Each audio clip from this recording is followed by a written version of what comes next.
Buonasera, adesso parliamo italiano, ma parliamo tutte le lingue d'Europa, questa è la cosa più importante. Stiamo per affrontare un argomento rispetto al quale possiamo trovare un alfabeto comune anche con coloro che non parlano sempre la nostra lingua, la lingua della vita, la lingua di un'accoglienza responsabile della vita, in tutte le sue forme, a cominciare dalla più debole, dalla più piccola. Parliamo della gravidanza surrogata, gravidanza per altri, come si dice nell'antilingua del pensiero dominante che tende a farsi unico, come direbbe Papa Francesco. Parliamo dell'utero in affitto, una questione che a me come giornalista ha colpito perché negli anni della crisi che stiamo vivendo ha rivelato un mercato in crescita esponenziale. È un mercato dell'umano che non conosce statistiche ufficiali, ma conosce dati travolgenti nella loro brutalità, dati parziali, soprattutto dai paesi del sud del mondo. Decine di migliaia di donne ridotte a fattrici come fossero animali per i figli di altri. Al 90% per persone che le schiavizzano, le comprano, provenendo da altri paesi. Quindi non sono mercati interni, sono mercati, come con una vecchia parola diremmo coloniali, di colonizzazione nel corpo stesso delle persone.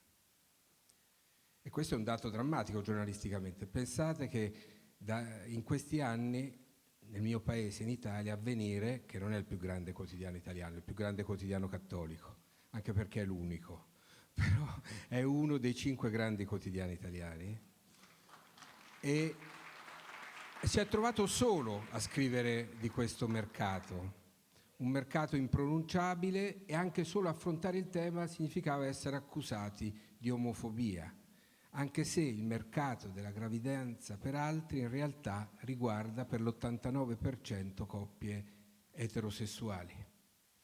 Quindi il paradosso che le persone omosessuali sono ostaggio di una vicenda nella quale vengono utilizzate per accompagnare la crescita di un mercato dell'umano.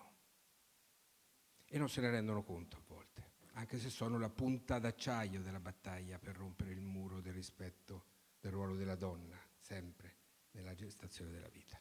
Allora, in questo salotto ascolteremo fra poco 4 voci importanti di protagonisti di una battaglia che unisce anche persone che vengono da culture differenti e hanno tutti questa esperienza in qualche modo nella loro biografia. Ve li presento partendo dalla signora al mio fianco, da Ludovine de la Rochère, che la conoscete tutti qui in Francia, è la presidente di un movimento che abbiamo imparato a conoscere in tutta Europa, la Manif pour tous, che ha saputo, anche in questo caso, è una storica, una geografa, una donna di comunicazione, insomma fa concorrenza anche a me nel mio mestiere, si occupa di molte cose, ma soprattutto si occupa delle cose serie della vita, le relazioni forti che danno senso alla vita. E ha saputo con il movimento La Manif pour tous unire anche persone che venivano da cammini diversi, intorno a una grande idea che riguarda una realtà. Stamattina abbiamo sentito Gregor Pupnik ricordarci che la realtà viene prima delle idee. Lo dice anche Papa Francesco. Quando ci si incontra con la realtà, le idee hanno valore se rispondono alla realtà, non se pretendono di piegarla e di umiliarla. Ludovine de la Rochère è una protagonista di questo cammino per far incontrare con la realtà quelli che hanno delle idee che diventano ideologie e vogliono piegare la realtà. Al suo fianco c'è un opinionista spagnolo, Juan Manuel de Prada, che è capace di coinvolgere anche il grande pubblico attraverso le colonne di un grande quotidiano spagnolo, ABC, se non vado errato, dagli schermi televisivi, da letterato e scrittore di letteratura, sa entrare dentro i grandi fenomeni di costume portando un punto di vista originale e forte, che aiuta a far lievitare i dibattiti. Non devo presentarvi il presidente della Fondazione Lejeune, ma lo devo fare ugualmente. È un uomo di diritto, un uomo di legge ed è per condizione culturale, prima che per condizione familiare, il continuatore di un grande impegno alla testa della Fondazione Lejeune. Siamo molto grati di questo lavoro così importante che Jean-Marie Lemenée continua. E ultimo non ultimo, un mio connazionale, un grande amico, Gianluigi Gigli, un grande amico perché sulle pagine di Avvenire abbiamo combattuto insieme la battaglia per Eluana Englaro. Abbiamo appena sentito di una storia così importante, un grande neurologo, oggi presidente del Movimento per la Vita, parlamentare nel Parlamento italiano, dove fa parte della pattuglia che interpreta lo spartito difficile di una coerenza tra ciò che si pensa e ciò che si realizza come legislatore. Allora, ho parlato anche troppo. Do subito la parola, pregando tutti i relatori di stare nei 10 minuti. Ah, giusto, prima c'è qualcosa da vedere. Qualcosa che ci aiuta a capire perché questa è una battaglia che riguarda tutti. Una storia che è stata la pietra dello scandalo e ha aiutato a far aprire gli occhi, quella del bambino Gammi. C'era un'altra voce di donna che doveva echeggiare su questo palco, era quella del ministro della salute del governo italiano, Beatrice Lorenzin, che è stata trattenuta a Roma da impegni ai quali non è riuscita a sottrarsi. Di solito si dice che gli assenti hanno sempre torto. In questo caso non ha torto, ha altri doveri, però ha mandato una lunga lettera. Io vi faccio grazia della prima parte della lettera e vado alle conclusioni, che riecheggiano un'intervista che il ministro ha dato anche al mio giornale. In nome del massimo interesse del bambino, scrive il ministro Beatrice Lorenzin rivolgendosi agli organizzatori di questo incontro, si vorrebbe legalizzare e regolamentare tutto. Invece, in nome del massimo interesse del bambino, bisogna impedire che i bambini nascano attraverso la pratica della maternità surrogata, dell'utero in affitto. Concludo, dice, qui è un'altra dimostrazione di come si possano trovare parole comuni tra persone che vengono da cammini diversi. Dice il ministro, che è un esponente di un partito di centrodestra nel governo attuale italiano, che è un governo di coalizione fra centrosinistra e centrodestra, facendo mie le parole di Beauvais, il politico francese dei Verdi, che è intervenuto al convegno che lo scorso 2 febbraio si è tenuto a Parigi all'Assemblea nazionale, organizzato da esponenti del movimento femminista sulla questione della gravidanza surrogata. Quando hanno abolito la schiavitù, ha detto Beauvais in quell'occasione, non si sono messi a discutere se ci fosse una schiavitù etica. La mia battaglia, dice il ministro Lorenzin, è quella per l'abolizione globale di questa nuova forma di schiavitù, che induce le madri ad abbandonare i propri figli e programma figli orfani di madre. Stiamo lavorando a una legge in Italia che rafforzi il divieto e introduca nuovi deterrenti. Ma è necessaria anche una grande mobilitazione internazionale contro la tratta della maternità e questo di oggi può essere, qui a Parigi, un primo importante passo. Abbiamo sottoscritto negli anni decine di convenzioni internazionali per la tutela della donna e la difesa dei bambini. Quello che sta avvenendo in tanti paesi occidentali, e non solo dell'Occidente, contraddice lo spirito di tali trattati. Dobbiamo mobilitare tutte le donne e tutti gli uomini di buona volontà, a prescindere da posizioni politiche o di credo religioso, in difesa della vita per un grande movimento globale che renda l'utero in affitto un reato universale. Beatrice Lorenzin, Ministro della Salute della Repubblica Italiana.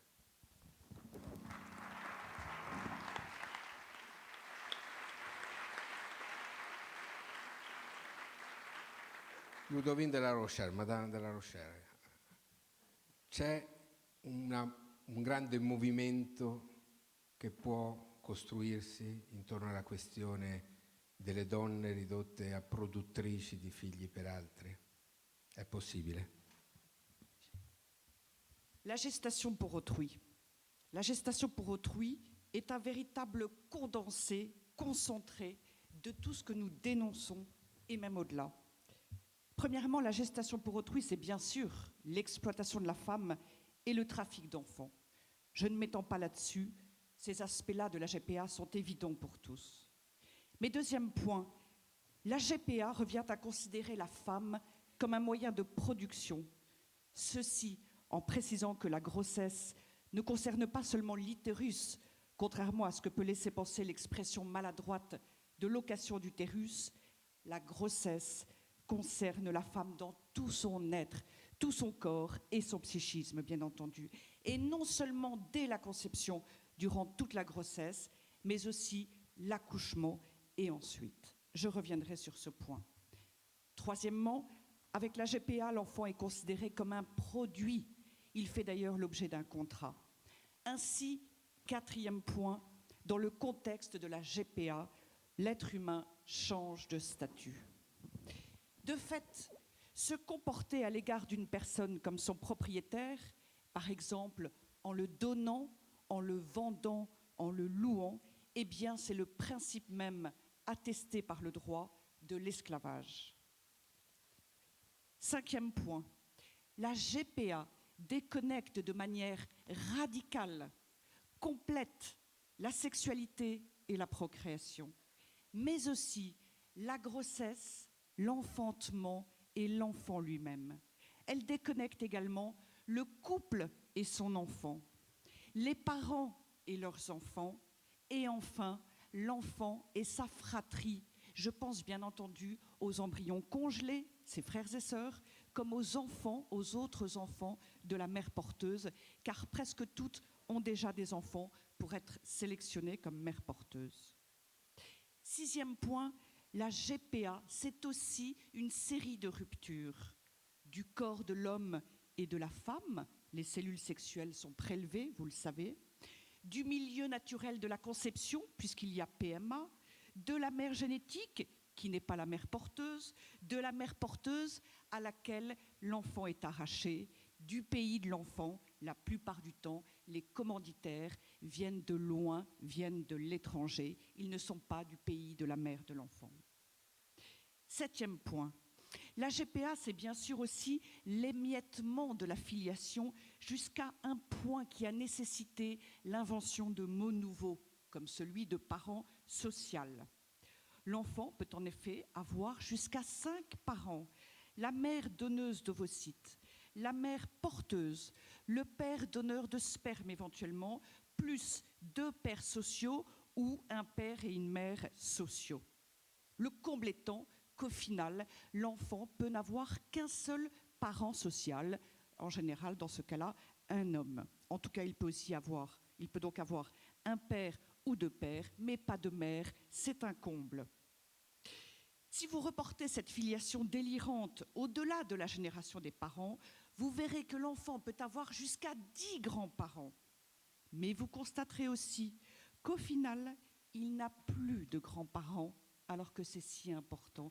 Il n'a plus de grands-parents tant la GPA noie la filiation. Ainsi, la GPA fait de l'enfant un être hors sol, surgit d'on ne sait où. Il ne s'inscrit plus dans une chaîne de génération, ce qui est pourtant le propre de tout être vivant, humain et même animal. Huitième point. S'ajoute à cela la tragique déconnexion entre le biologique, le psychologique et l'affectif.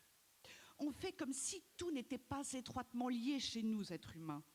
On ne voit la mère que comme une gamète sexuelle, puis comme un utérus nourrisseur, et non comme une personne apportant aussi bien soins et nourriture qu'attention, amour, sécurité, stabilité, histoire de vie et ressemblance, c'est-à-dire identification et identité à l'enfant.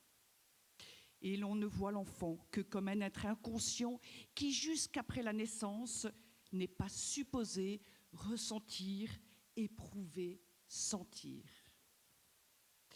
Or, évidemment, la mère et l'enfant ne peuvent être déconnectés de leur histoire, et en particulier de leur histoire commune. Et même si la mère porteuse se met en effet souvent en situation de déni de grossesse, leur chair et leur psychisme à tous les deux sont marqués à tout jamais par ces 9 mois de grossesse passés ensemble, sans parler de l'aspect génétique qui lie la mère donneuse d'ovocytes et l'enfant, ni de l'aspect épigénétique qui lie la mère porteuse et l'enfant. 9e point, la GPA, c'est aussi, hélas, la fin de la maternité. Puisqu'on ne sait plus qui est la mère, entre la mère donneuse d'ovocytes et la mère porteuse. À ce sujet, j'ai d'ailleurs appris récemment que les pro-GPA souhaiteraient que l'on ne parle plus désormais de mère porteuse, mais plutôt de femme porteuse. En effet, d'après eux, la mère porteuse, quoiqu'ayant eu cet enfant dans le sein maternel, quoique l'ayant attendu pendant 9 mois et l'ayant mise au monde, eh bien pour eux, elle n'est pas mère. Ce fait même est une révolution anthropologique majeure jusqu'aujourd'hui. Dans toutes les sociétés humaines, je dis bien dans toutes, le lien entre la mère et l'enfant était au cœur, puisque ce lien, en raison de la grossesse, n'était pas contestable. Le lien avec le père, en revanche, n'est devenu incontestable, notez bien ce point, n'est devenu incontestable juridiquement parlant, j'entends, qu'avec le mariage, celui-ci ayant instauré la présomption de paternité. Certes, dans les faits, l'époux n'est peut-être pas toujours le père de l'enfant, mais il est considéré comme tel. Ainsi, le mariage a pour première finalité de sécuriser l'enfant et la mère, c'est-à-dire d'éviter que le père ne se défile de sa responsabilité. Mais ce faisant, le mariage protège aussi le père puisqu'il a fait le père. Mais je m'arrête sur mon éloge du mariage, je reviens à la GPA. Celle-ci signe donc la fin de la maternité. D'abord parce qu'elle est tellement émiettée, disloquée qu'elle en est démolie, mais ensuite, bien sûr, parce que le lien mère-enfant est nié en tant qu'essentiel et arraché dans les faits, l'enfant étant séparé de sa mère. C'est donc une révolution majeure de la notion de maternité pour l'ensemble de la société, révolution aux conséquences vertigineuses, à vrai dire inimaginables pour le moment. 10e point, la GPA est bien sûr également une pratique eugénique, puisqu'elle est l'occasion de toutes les sélections, à toutes les étapes. Sélection de la donneuse d'ovocytes, sélection de la mère porteuse, le cas échéant, sélection du donneur de sperme, de l'embryon avant l'implantation et du fœtus quand il y en a plusieurs ou quand il est malade, comme dans l'affaire Gamy. On peut donc, sans exagération aucune, revenir au marché aux esclaves que j'évoquais tout à l'heure. Sur ce marché, on évoquait le corps et l'état de santé des intéressés. On examinait, le corps et l'état de santé des intéressés. Mais l'examen va même encore plus loin avec la GPA, puisqu'il remonte à plusieurs générations et qu'il est intrusif. Analyse de sang, analyse génétique, test de coefficient intellectuel, bref, tout y passe. Quant aux 9 mois de grossesse et à l'accouchement, ils sont tout aussi esclavagistes. La séparation d'avec son conjoint et ses enfants, le confinement et l'accouchement par césarienne pour la mère lui sont imposés. J'ai d'ailleurs eu l'occasion de dire il y a quelques semaines sur le talk du Figaro que la GPA consistait à inséminer des femmes comme des juments. Il y a eu un peu de buzz, mais finalement, personne n'a pu contester ce point. Et comme je m'y attendais, le début de polémique s'est éteint tout seul. 11e et dernier point, la GPA, enfin, est une pratique éminemment transhumaniste, puisqu'elle donne en tout cas l'illusion d'augmenter l'homme. Elle fait croire à des couples de 2 hommes ou à des hommes seuls, comme à des couples infertiles, qu'ils peuvent avoir un enfant. Et pire, elle leur fait même croire qu'ils ont droit à l'enfant à tout prix. Ce faisant, elle crée bien sûr un appel d'air immense, cet appel d'air qui rend la lutte si difficile pour l'abolition de la GPA. En effet, aller dire à un couple en mal d'enfants qu'il y a une solution, aussi mauvaise soit-il, la plupart d'entre eux se précipitent. À ce sujet d'ailleurs, un transhumaniste me disait récemment « Rassurez-vous, nous aurons bientôt l'utérus artificiel, l'exogénèse. Il n'y aura plus besoin de faire appel à des mères porteuses, et donc plus besoin de mères du tout en réalité. » Et oui, voilà aussi ce à quoi conduit la gestation pour autrui, à cette idée prométhéenne délirante. Nous sommes véritablement dans l'utopie de libéraux libertaires qui utilisent la technique sans l'ombre d'un discernement, sans jamais réfléchir aux conséquences à court, moyen et long terme.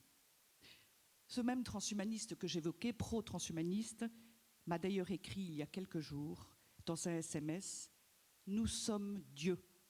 Dieu avec une minuscule. Enfin, pardon, Dieu avec, au singulier. Tout est dit. Tout est dit. Alors pour conclure, effectivement, l'abolition universelle de la gestation pour autrui est un impératif. Bien sûr, j'aurais pu évoquer aussi le lien entre la gestation pour autrui et le mariage, selon la loi Taubira, le mariage de 2 hommes ou de 2 femmes. Quoi qu'il arrive, c'est pour toutes ces raisons que l'on retrouve dans tous ces sujets, mariage, PMA, GPA, etc. Pour toutes ces raisons, nous ne voulons ni du mariage de 2 hommes ou de 2 femmes, ni de la PMA, ni de la GPA, et bien entendu, nous ne lâcherons rien. E adesso la parola la passiamo a Gianluigi Gigli, Presidente del Movimento per la Vita Italiana, parlamentare. Abbiamo sentito appena adesso dire che l'utero in affitto, la maternità surrogata, è la strada per portare alla fine della maternità, radicalmente alla fine della maternità, la scomparsa della madre, ridotta a donna e a cosa e a mezzo di produzione. Abbiamo già vissuto la scomparsa del padre culturalmente e siamo alla ricerca del padre nelle nostre civiltà occidentali. Sono grandi questioni che interpellano la politica e interpellano gli uomini che, venendo dalla società, dai movimenti dal basso, come nel caso del professor Gigli, scelgono anche l'impegno politico. Questo è l'invito a dire quello che ci può dire. Sì, siamo una società che ha perduto il padre, siamo una società che, con tutto il rispetto per la Francia, avendo perduto i fratelli, ha perso anche la fraternità. Siamo una società che sta perdendo anche la madre, perché da quando la sessualità è stata sganciata dalla procreazione, ormai 50 anni fa, e ora siamo arrivati alla procreazione senza sessualità, tra poco avremo anche la produzione degli esseri umani su scala industriale. Alcuni passaggi sono stati già evocati. Ma accanto a tutto questo io vorrei sottolineare l'opera di mistificazione che c'è dietro. Marco Tarquinio poc'anzi parlava di una vera e propria antilingua. Forse non ce ne rendiamo conto perché siamo ormai abituati a sentirlo nelle orecchie. GPA, che cosa vuol dire in francese? Grossesse pour autrui. E cosa c'è di più bello che essere altruisti, essere per gli altri? Così come quando si prelevano oociti dal corpo di una donna, di che cosa si parla? Di donazione di gameti. Donazione. Cosa c'è di più bello del dono? E noi siamo di fronte appunto ad una antilingua attorno alla quale occorre interrogarsi e chiederci se davvero, con rarissimi casi può essere, sia possibile il più delle volte, nella grandissima maggioranza dei casi, poter parlare appunto di altruismo e di donazione. E allora forse bisogna interrogarsi su cosa questi passaggi della donazione dei gameti e della maternità surrogata significano per il corpo della donna, per la sua stessa salute, per i rischi che comporta dal punto di vista medico per queste persone che accettano di farsene carico. E se pensiamo appunto a questi rischi, se pensiamo alle conseguenze per la salute di queste persone, io credo in tutta coscienza che, tolti i casi eccezionali di rapporti di parentela stretta o di amicizia profonda, in tutti gli altri casi noi quello di cui dobbiamo parlare, se non è di schiavismo, certamente è di commercio. È di commercio. Cioè noi siamo ormai entrati nella fase in cui del corpo umano, nonostante tutte le leggi, nonostante tutti i divieti, si può fare commercio.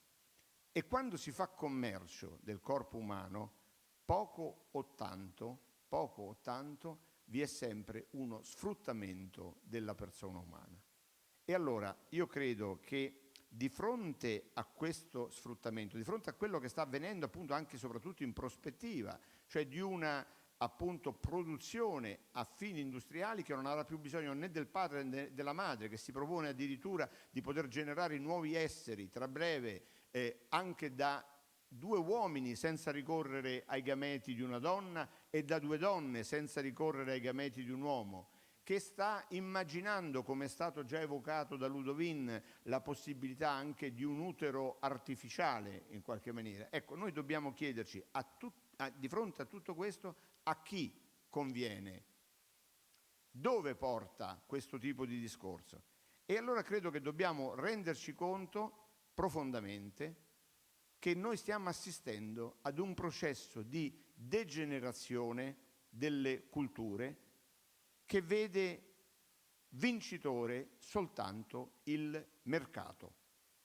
Vede vincitore solo il mercato, perché da questa diciamo fusione o contaminazione, se preferite, di una visione liberista appunto del mercato senza limiti e di una visione edonistica, libertaria, libertina per certi versi, appunto il liberismo che si incontra con la visione libertaria e libertina, escono fuori sconfitti non solo i cattolici, non solo i cristiani, ma tutti coloro che hanno a cuore l'uomo come valore, la giustizia sociale e il rispetto della natura e dell'ambiente.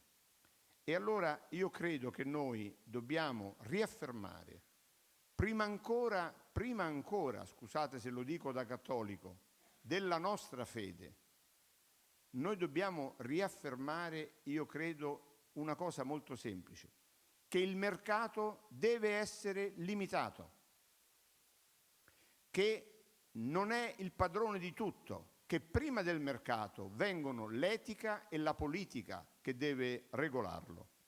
Io credo che noi dobbiamo essere capaci di, come dire, sollecitare in alcuni interlocutori, penso soprattutto ad una certa sinistra, non quella che ha dimenticato di essere il difensore dei diritti umani e della giustizia sociale per diciamo ridursi ad una sinistra interessata soltanto ai diritti individuali e alla difesa dei desideri, ma in quella sinistra che è rimasta legata all'idea di giustizia sociale.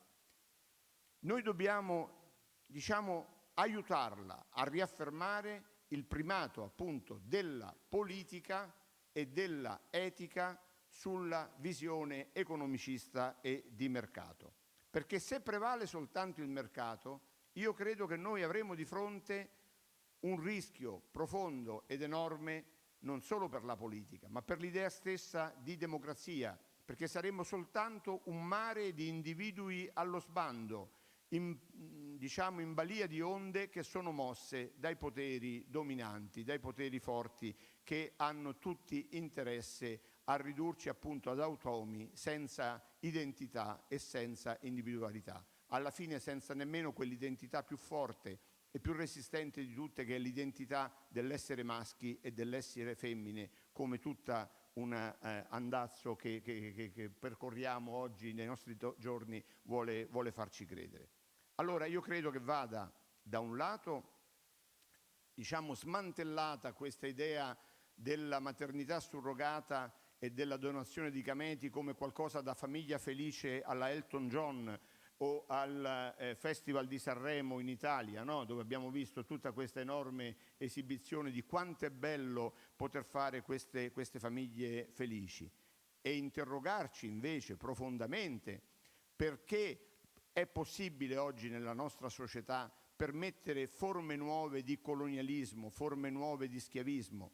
Perché è possibile, per esempio, ad alcune regioni italiane, di fronte alla constatazione che che per motivi evidenti nessuna donna in Italia, ne sono state trovate solo 2 fino adesso, è disposta a donare gameti, in Spagna sia possibile per le regioni italiane acquistarli con la scusa che sono solo rimborso spese. Evidentemente o le spagnole sono tutte missionarie, disposte a donare i loro gameti, e le italiane sono molto egoiste, oppure dobbiamo immaginare che in Spagna avvenga qualcosa che non è accettabile e che non possiamo far finta di non vedere. Così come, e per fortuna poi la cronaca ci aiuta, non possiamo far finta di non vedere che noti uomini politici della sinistra italiana sono andati in Canada a comprare gameti e a mettere incinta donne che hanno prestato il loro utero per risolvere i loro problemi di difficoltà di procreazione in quanto omosessuali. Questa cosa ha gridato scandalo di fronte alla società italiana, che per fortuna comincia ad interrogarsi. Allora io credo che di fronte a tutto questo noi non possiamo se non cercare nuove alleanze, capire che dobbiamo uscire dal nostro ghetto in cui vogliono ridurci e gettare ponti, ripeto, verso chi ha a cuore la giustizia sociale, gettare ponti chi ha a cuore la natura rispetto al primato della tecnologia senza limiti, che tutto fa ciò che è possibile fare, e di un mercato per il quale ogni opportunità non può essere persa. Noi dobbiamo capire e far capire che è stata ignorata la Convenzione delle Nazioni Unite sui diritti del bambino. Nessun paese ufficialmente permette la vendita dei bambini, e che è ammantata però oggi invece da un alone di modernità grazie ad alcuni personaggi del mondo dello spettacolo, è ammantata di una veste di bellezza sui rotocalchi, sui telegiornali, e questo credo che sia ormai tempo che vada smascherato, sia tempo di riportare appunto la politica alle sue responsabilità. Sta accadendo in Italia e credo in tutta Europa qualcosa che ci porta a ripensare tutto questo e a richiedere con urgenza legislazioni, soluzioni legislative per far sì, come citava poc'anzi il ministro Lorenzin, che anche i divieti che ci sono non possano essere aggirati. Ripeto, in Italia oggi è vietato l'utero in affitto, è vietata la maternità surrogata, ma viene aggirata andando da qualche altra parte. È in corso, e finisco, sì, un attacco programmato contro la famiglia e più in generale contro tutte le comunità, perché il mercato deve distruggere ogni comunità, da quella statale a quelle delle comunità solidali, fino alla famiglia, che è la comunità in cui tutti gli individui nascono. E per questo oggi è distrutta la famiglia, perché è la prova evidente che l'uomo non è un animale individualistico, né tantomeno un prodotto di laboratorio, né tantomeno una merce da scambiare, ma è un essere comunitario che nasce nella comunità. In questo attacco purtroppo convergono la destra del denaro, che vede solo, ho finito, individui consumatori isolati, e una sinistra del costume che considera la famiglia un vecchio retaggio borghese da cui congedarsi per essere finalmente liberi come individui sovrani. Io credo che noi dobbiamo rispondere con iniziative di popolo e con iniziative legislative a questa deregulation, questa vera e propria deregulation liberista e libertaria. Abbiamo qualcosa da dire e possiamo trovare molti alleati se siamo capaci di gettare ponti.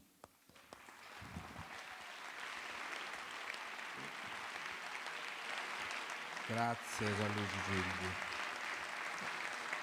Ricordo rapidamente che la politica dice parole che possono andare in sensi diversi. L'Europarlamento ha appena votato, l'abbiamo sentito ricordare questa mattina, in un rapporto sui diritti umani controverso in altre sue parti, un passaggio nel quale viene indicata come una grande battaglia comune quella di interrompere la corsa verso la gravidanza surrogata, la maternità surrogata. Rischiamo fra pochi giorni, in un'altra sede, non quella dell'Europarlamento ma quella del Consiglio d'Europa, di veder votata per iniziativa di una parlamentare belga, Petra de Sutter, una risoluzione del Consiglio d'Europa che va in senso inverso, aprendo la strada a una legalizzazione Stato per Stato di queste pratiche.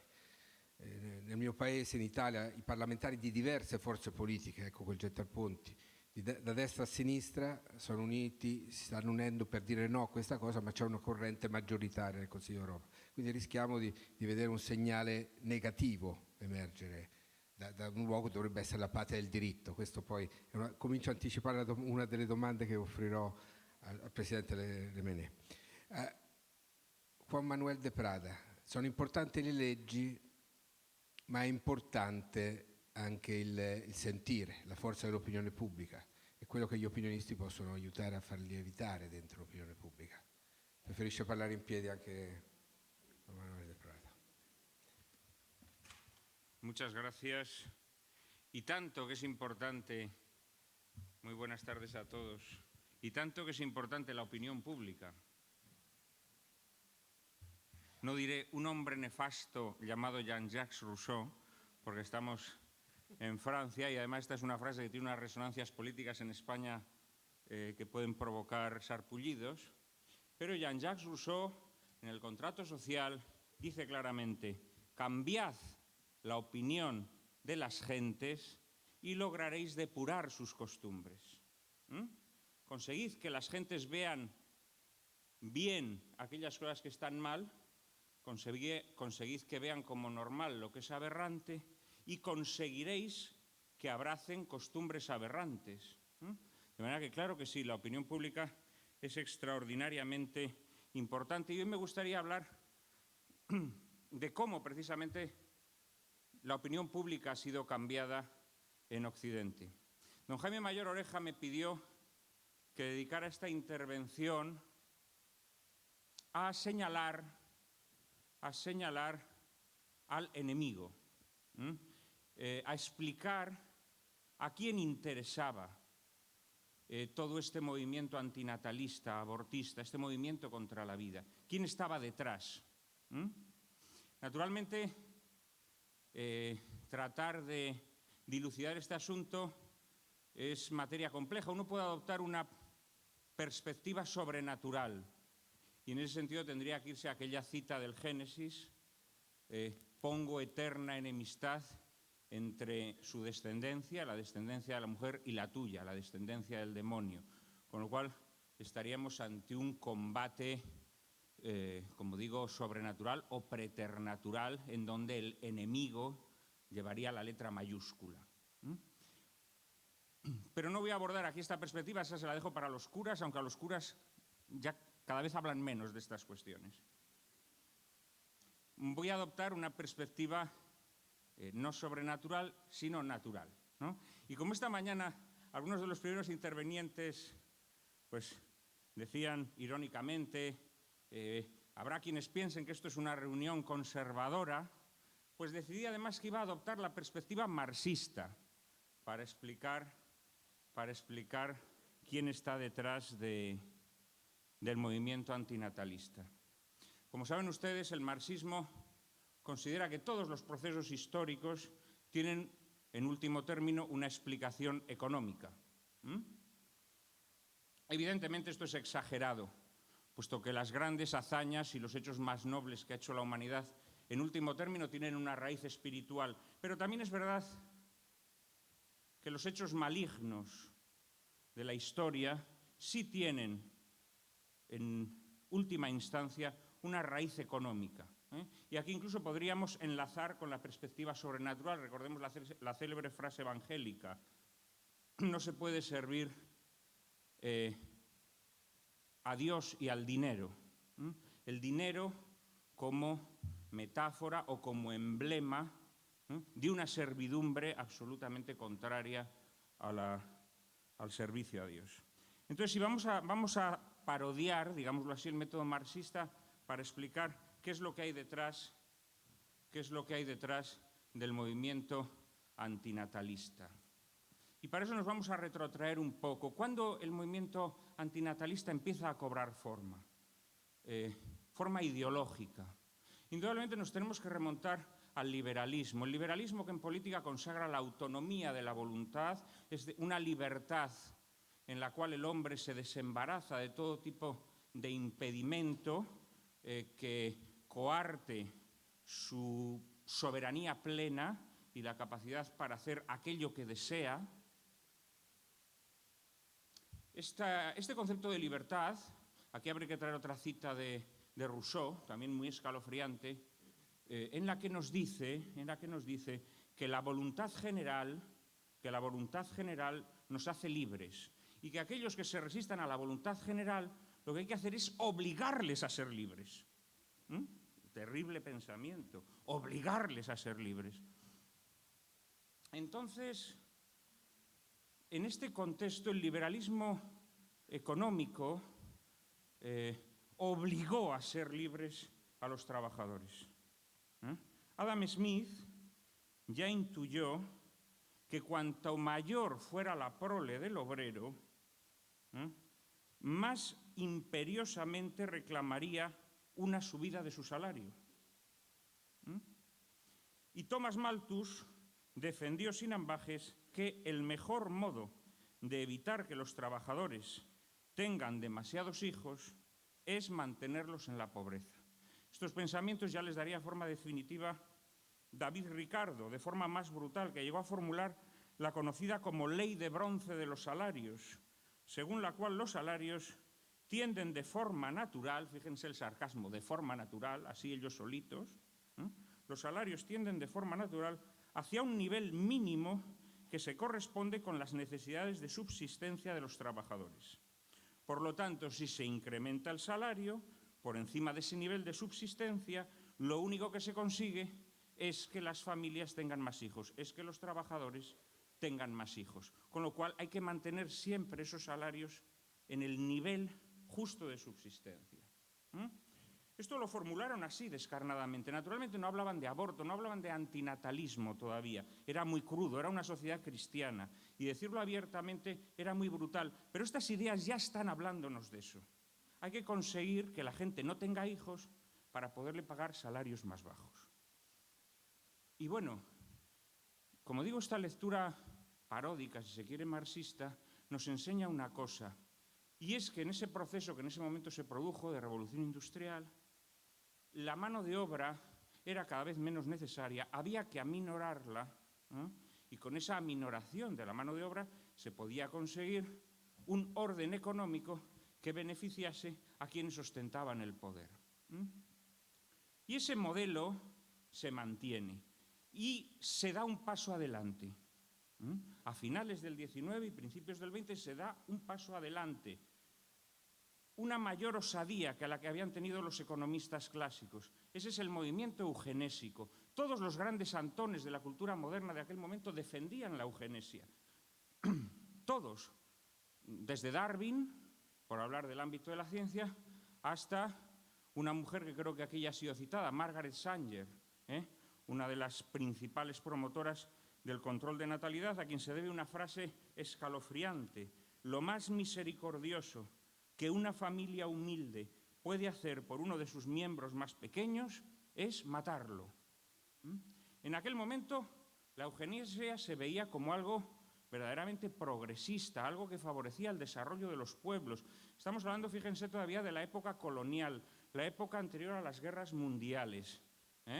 Y de repente ese orden económico, que ya no necesitaba tanta mano de obra como antaño, porque el maquinismo había establecido unas nuevas relaciones laborales, pues a través de la eugenesia pues podía conseguir, naturalmente, primero que las razas inferiores, las llamadas razas inferiores, no se multiplicaran, y por otra parte, que los obreros no cayeran en la nefasta costumbre de procrear demasiado. Sin embargo, ese mundo colapsa con las guerras mundiales. Como saben ustedes, el régimen colonial pues decae y finalmente desaparece, y por otro lado los eugenistas tienen la desgracia, nunca dejarían de tirarse de los pelos, de que a Hitler le dio por ser eugenista. Y entonces, claro, ya la eugenesia no estaba bien vista, había que cambiar el chip, había que cambiar el modelo. El objetivo seguía siendo el mismo, pero ya no se podía seguir hablando de eugenesia. Había que idear otros métodos. Tenemos que ir acabando. Claro. Y a partir de aquí es donde entran las instituciones supranacionales. Las instituciones supranacionales que se montan con la excusa de garantizar la paz. Naturalmente, garantizar la paz que requería este orden injusto. Y a partir de ahí vamos a ver cómo hay un constante movimiento desde la ONU y desde las agencias creadas por la ONU para garantizar aquello que David Ricardo había establecido en su ley de bronce de los salarios. Los métodos que van a seguir son diversos. Los hay brutales. Ahí tenemos el caso de China. Cuando se habla del aborto obligatorio en China, siempre se habla como de un producto monstruoso del comunismo. Esto no es totalmente cierto. Naturalmente el comunismo lo acogió alborozado, pero la realidad es que fue la UNFPA, una de las agencias de la ONU, que había sido creada precisamente para el control de población y que recibía presupuestos que antes se habían dedicado al desarrollo y a la ayuda alimentaria a los países más necesitados, fue precisamente la UNFPA quien propone esta solución a los gobernantes chinos.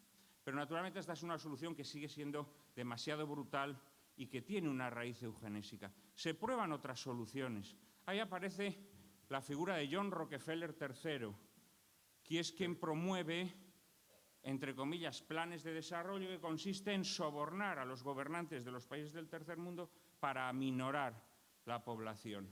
Esto, que en principio parece un éxito, se revela también como un fracaso, porque esos gobernantes son corruptos, y el dinero que se tenía que destinar a evitar que la gente procreara se destinaba a otras funciones. Y entonces, en ese contexto, en los años 70, surge... Disculpe, ¿Sí? tenemos que... Adelante. Bien, voy a... Un minuto. 30 segundos, por favor.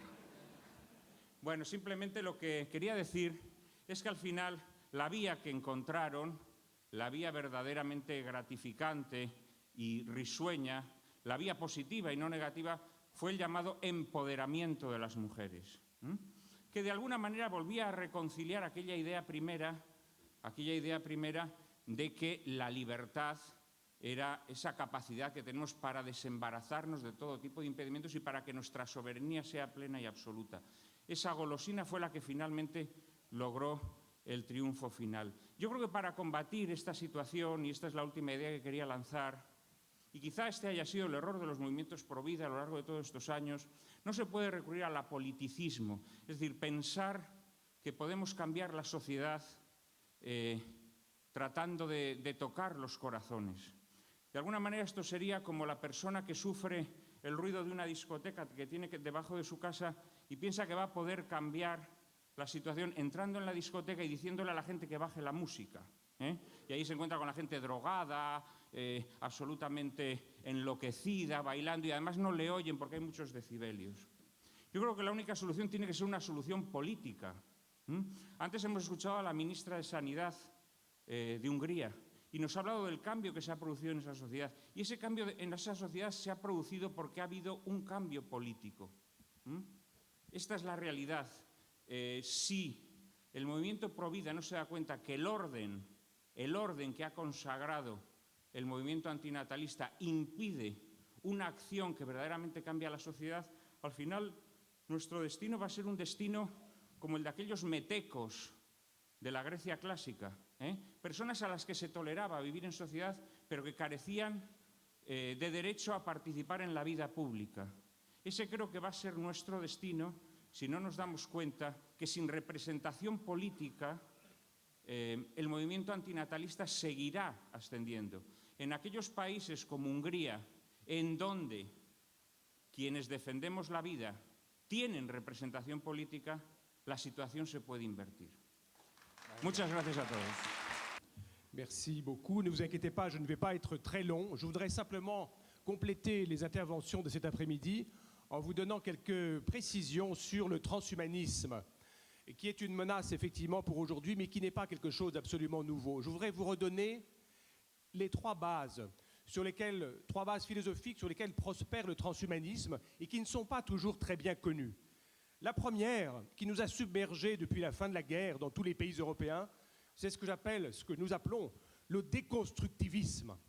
C'est-à-dire que tout est construit, tout peut être déconstruit. Et nous avons, depuis la fin de la guerre, déconstruit patiemment tout. Le langage, la peinture, la sculpture, la musique, la littérature. Et nous déconstruisons aussi, nous avons déconstruit l'homme et le corps humain. Et la première déconstruction de l'après-guerre du corps humain, ça a été effectivement la dissociation de la sexualité et de la procréation et la grande dissociation, la grande explosion de l'avortement. Voilà comment nous avons déconstruit aussi l'être humain après avoir déconstruit la culture et l'éducation.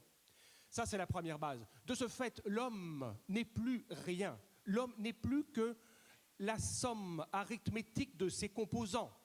C'est un assemblage de pièces détachées.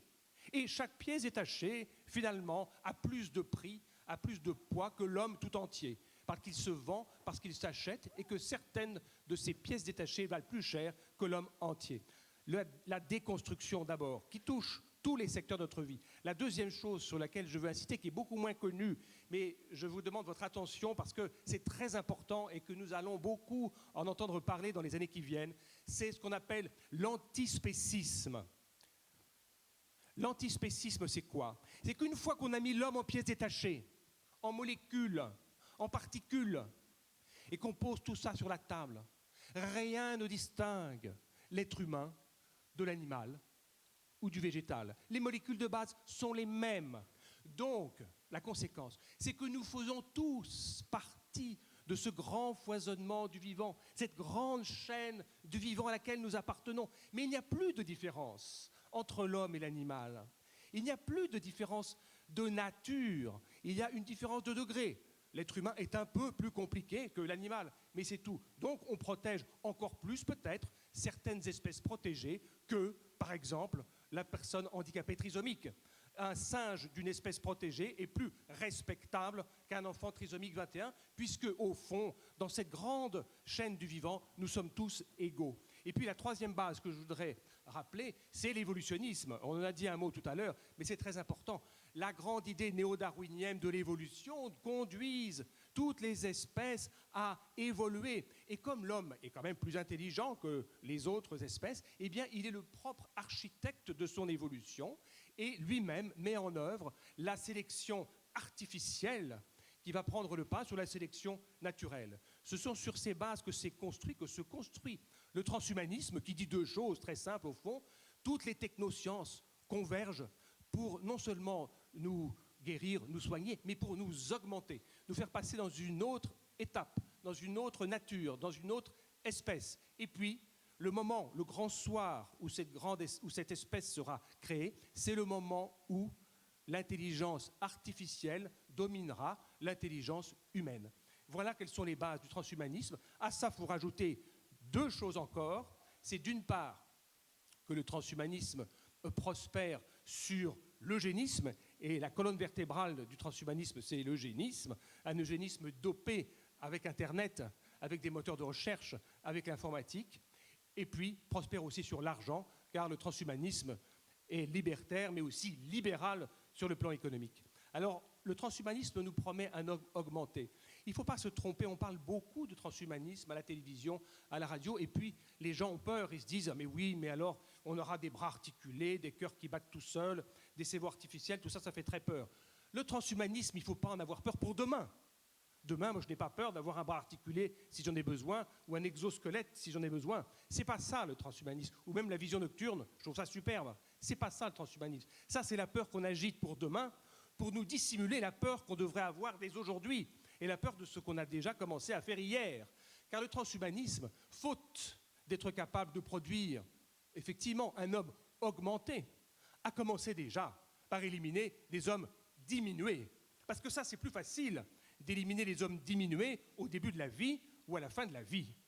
Et c'est vrai que qui dit homme augmenté, dit homme diminué, et les hommes diminués, aujourd'hui, font l'objet d'une élimination systématique qui est relayée non plus par une idéologie totalitaire comme celle qu'on a connue il y a 70 ans, mais qui est relayée par un marché irrésistible irrésistible. Et l'exemple que je prends, parce que c'est le métier de la Fondation Jérôme Lejeune, c'est celui de la trisomie 21. Le dépistage systématique organisé de la trisomie 21 est une matrice du transhumanisme. Parce que pour avoir des hommes augmentés, on va commencer par éliminer les hommes diminués. Aujourd'hui, et ça a été l'objet du livre que j'ai fait il y a un mois, aujourd'hui, le transhumanisme passe par le vecteur d'un système de dépistage absolument redoutable, efficace à 100%, qui permettra de connaître dans le sang de la maman enceinte déjà des traces du génome de l'enfant qu'elle porte. Donc on n'aura plus besoin de passer par la myosynthèse qui était dangereuse. On saura, dès les premières semaines de grossesse, on aura une information fiable, précoce, sur tout le pédigré, tout le génome qui est porté par cet enfant et qu'on pourra voir dans le sang de la mère. On a commencé par la trisomie 21. Pourquoi? C'est très simple. C'est parce qu'il y a un marché et que c'est très facile de faire peur aux femmes en leur promettant d'enlever de leur ventre des enfants indésirables et de n'y mettre que des enfants désirés. L'utérus est devenu un magasin sous surveillance où on peut faire, défaire, refaire, parfaire la vie humaine.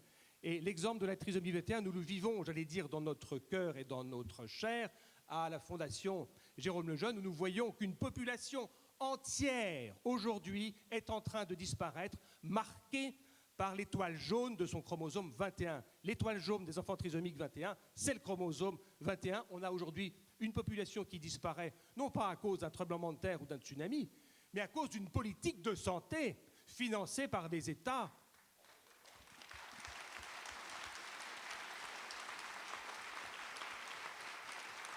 C'est la première fois dans l'histoire de la médecine, dans l'histoire de la médecine depuis Hippocrate, c'est-à-dire 400 ans avant Jésus-Christ, qu'une politique de santé rend mortelle une pathologie qui ne l'est pas.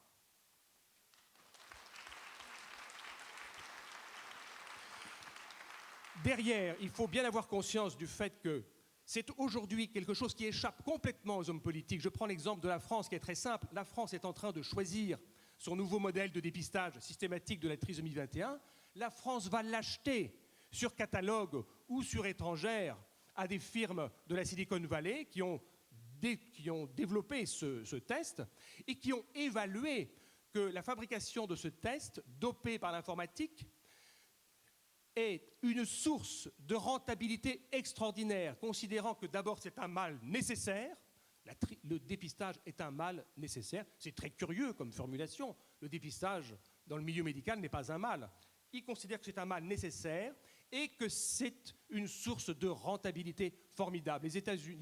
Les firmes américaines de la Silicon Valley ont évalué à 10 milliards de dollars le dépistage systématique de la trisomie 21. Il y a un marché parce que ce n'est pas une maladie rare, c'est une conception sur 700 et aujourd'hui, ce marché, c'est 10 milliards de dollars dans le monde. Et rien que pour la France, le comité d'éthique français, sans sourciller, a évalué à 1 milliard d'euros l'achat sur étagère de ce système de santé dont les hommes politiques français ne verront rien, auquel le président de la République ne pourra rien, ni le Premier ministre, ni le comité d'éthique, ni personne, parce que c'est un système qui est économiquement intéressant et puisque les prix baissent à toute vitesse, au moment où le prix de ce nouveau test sera intéressant, eh bien on le changera et personne n'en saura rien. Voilà aujourd'hui la situation dans laquelle nous sommes, c'est-à-dire que pour la première fois, nous avons la rente financière de ce dépistage systématique qui est indexée sur un génocide continu, une rente indexée sur un génocide continu. C'est ça le transhumanisme aujourd'hui, et ce n'est pas les bras articulés ou la vision nocturne demain. Donc ayons peur de ce que nous sommes capables de faire aujourd'hui dans nos familles et non pas de ce qui sera capable d'arriver demain. Grazie. Grazie. Une minute. Et je termine simplement par 3 mots d'espoir. Le premier mot d'espoir, c'est de dire qu'il faut avoir conscience que nous sommes dans la nuit, mais la nuit est porteuse de l'aube. Et que la nuit, c'est la mise en ordre des ténèbres, comme disait saint Augustin. Donc ayons conscience que nous sommes dans la nuit, mais que nous allons vers la lumière. Deuxième chose qui a été dite ce matin, à laquelle j'étais très sensible, c'est que nous ne nous battons pas pour des idéologies, pour des idées, pour des systèmes de droit, pour des libertés virtuelles. Nous sommes confrontés à des êtres de chair et de sang, nous battons pour le réel. Et si nous perdons, si nous avons l'impression de perdre la bataille des idées, nous ne perdrons jamais la bataille du réel. Nous ne la perdrons pas. Nous ne pouvons pas la perdre parce que c'est le réel qui finit par gagner. Et puis troisièmement, nous battons pour la liberté. Parce que comme le disait, je vais terminer par cette phrase, Hannah Arendt, être un homme et être libre, c'est la même chose. En perdant l'idée, le concept de la réalité de ce qu'est un homme et de ce que c'est l'humanité, de ce qu'est l'humanisme, nous perdons aussi la liberté. Être un homme, c'est être libre. Nous nous battons pour la liberté. Je vous remercie. Grazie al Presidente Lemene, grazie. Jean-Marie. J'en profite. Grazie mille, signore. Un appel à agir en un instant contre la gestation pour autrui. L'actualité est vraiment devant nous et puisqu'il faut être dans l'espoir, il faut être dans l'action pour cela.